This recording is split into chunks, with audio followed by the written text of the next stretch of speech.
So a lot of people, including myself, picked the Dallas Mavericks to beat the LA Clippers in this first round series, and especially with Kawhi Leonard's health up in the air, he didn't play game one, so a lot of people thought that Dallas would be able to steal this on the road, but Tyronn Lue said, no, I've got other plans. I figured out a way for us to win this game. So in this video, we're going to go through the footage and break it down for you. Make sure you subscribe to the channel because we're dropping videos all playoffs long, breaking down what happens in the NBA. So let's get straight into it. The reason why so many people picked the Dallas Mavericks to win this series is ever since the trade deadline, once they found their footing, they have been one of the best teams in the entire NBA. So since they acquired PJ Washington and Daniel Gafford, and I did a video actually breaking down how Luka and Daniel Gafford play so well together, and you can see that on my channel if you go click on it, and you can check that out. I'll put the link below in the description for you if you want to see that. But let's get into this one, because if you're playing against a team that's looked very good with Daniel Gafford out there, what do you want to do?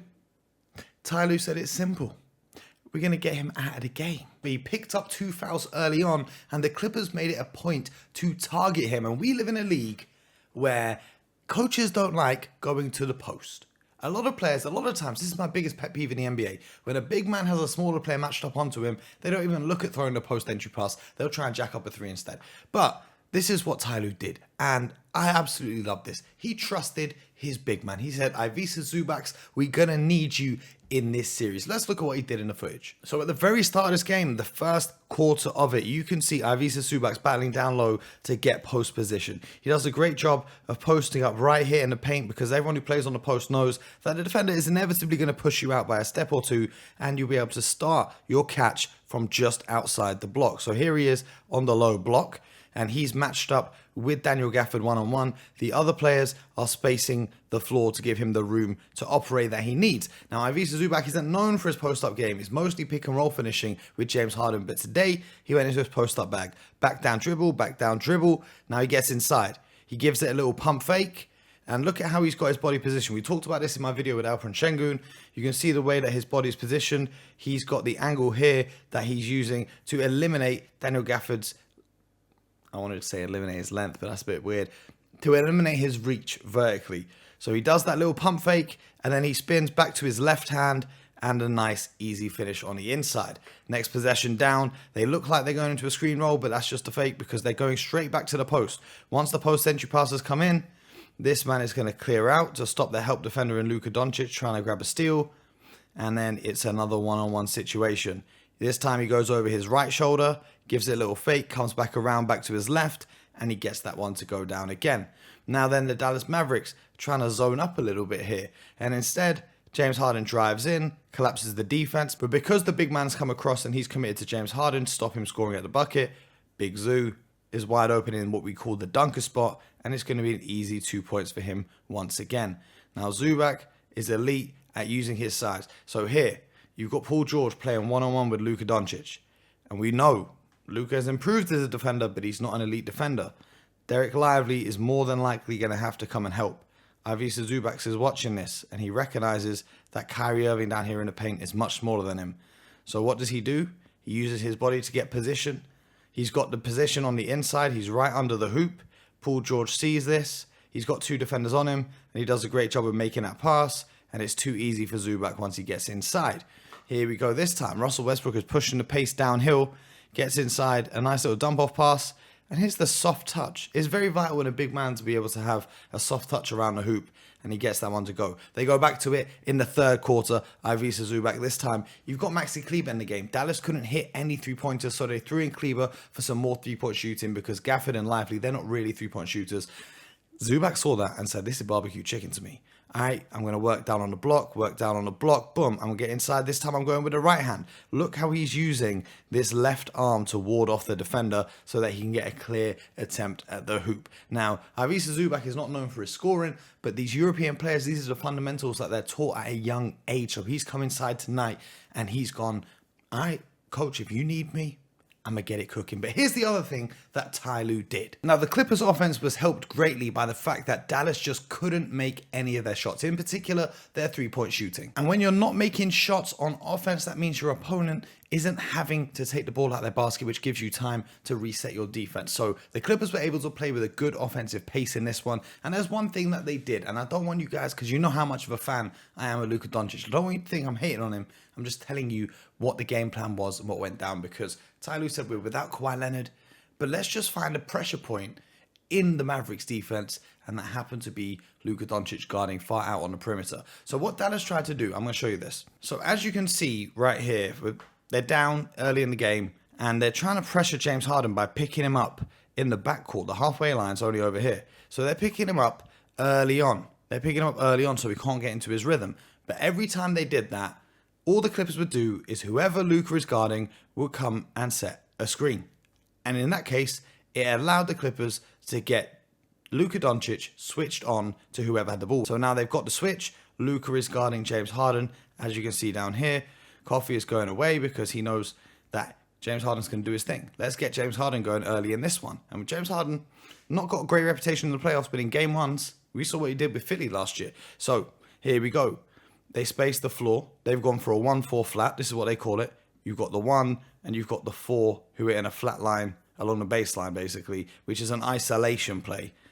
If someone calls 1-4 flat and you're guarding the ball handler, that means they don't respect your defense. They go for 1-4 flat. James Harden gets inside. And now here, look, the defense has completely collapsed. Luka Doncic has not done a great job of guarding him on the perimeter. James Harden's blown by. He's collapsed the defense. Pretty much all of the Mavericks defenders are within the paint. Russell Westbrook is wide open here. Now, you may think analytically, Russell Westbrook's not a great shooter. It's cool to leave him open. This is the NBA playoffs. Russell's ready for the big moment. He knocks that one down. But you can live with that one, right? You can live with that one. Here we go again. PJ Washington is picking up James Harden in the backcourt, and Luka's man is once again going to go and screen so that Luka gets isolated by James Harden. There we go. They're running it again. And I don't know why you don't make the adjustment after you see the Clippers recognizing it.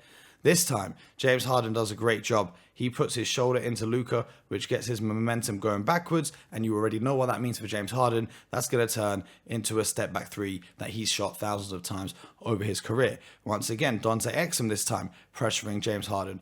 Luka's defender, you guessed it, is going to come and set the screen. Here we go. Third time in a row. All right, now, James Harden's got his rhythm. He's just made a play. He's just hit a three. And then Luka has not stepped up far enough because James Harden is seeing this gap right here. He's saying, all right, that's a bucket. And a little hesitation. And he goes up and knocks down the three. Here we go again. You can see the Clippers are getting out and getting opportunities when the Mavericks defense is not set up properly. So it leaves situations like this where Luka is now forced to guard Paul George, who's an elite offensive player, without anyone really to help behind him because Kyrie's here, but he's got to stay attached to Norman Powell because if he comes across, that's a wide open shooter and a very good shooter at that. It's not Russell Westbrook in the corner this time. This time, Luka actually does a good job staying with Paul George. Almost gets the steal there. He stays with him, but Paul George, Tyronn Lue tells him. You can see Tyronn Lue on the sideline saying, relax, take your time. Okay? Then you can see Tyronn Lue, he waves to Paul George and he says, come over here and get your ISO. Right? Now, this was the game plan from Tyronn Lue because when you isolate on Luka Doncic on one side, and you have your shooters or your perimeter players on the other side of the floor, it's going to force a second defender to come to Luka Doncic. And what that means is one player usually has to guard two perimeter players and they have to pick their poison with who gets the shot. And that's exactly what happens here. Paul George makes a great read with the skip pass all the way over the top to Norman Powell in the corner. He puts the ball on the floor, drives inside, attacks the closeout, and gets the finish. Once again, now Luka is trying to deny James Harden the ball up here.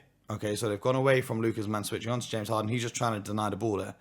But James Harden's patient with it. They give it to Zubac, and he gets it to James Harden. Now Luka is guarding him at the logo. And by the way, the Clippers logo is very small. I see some teams and their logo is like out here. And then people shoot from here and they're like, from the logo. No, that's not from the logo. Anyway, I digress. Luka is guarding James Harden on the perimeter, but he's not really putting up much resistance because within two dribbles, James Harden has him beat. He's going downhill. Luka's not got the foot speed to keep up with him. And there we go. Every player is on the right-hand side of the ball here. Luka Doncic is out of the play. So James Harden gets inside. He could go up for the floater right here. He could throw the lob to Zubac right here because Daniel Gafford is committed to James Harden. Or he can hit the corner shooter right there. What does he do? Amir Coffey in the corner. Knock that down. Here we go again. Look, Paul George is being guarded by Maxi Kleber. Again, Luka's man comes to set the screen to force that switch. Boom, force the switch. Now Luka's guarding Paul George. What do you think is going to happen next? Paul George with a beautiful crossover, gets by Luka who reaches in, and now Paul George has options. He can go up, attempt the dunk, or he's got a corner shooter here, or if Gafford really commits, he's got the dump off pass to the dunker spot for Zubac that we talked about earlier. Instead, Paul George goes for the highlight play. And I jumped out my chair when I saw this. I thought, wow, he's about to put both of them on a poster. Unluckily for him, Gafford, an elite defender, blocks that. But because Zubac's chilling there, guess who? It's Big Zoo. He's chilling there in the dunk spot. He gets that one to go. So it was very simple for Tyronn Lue.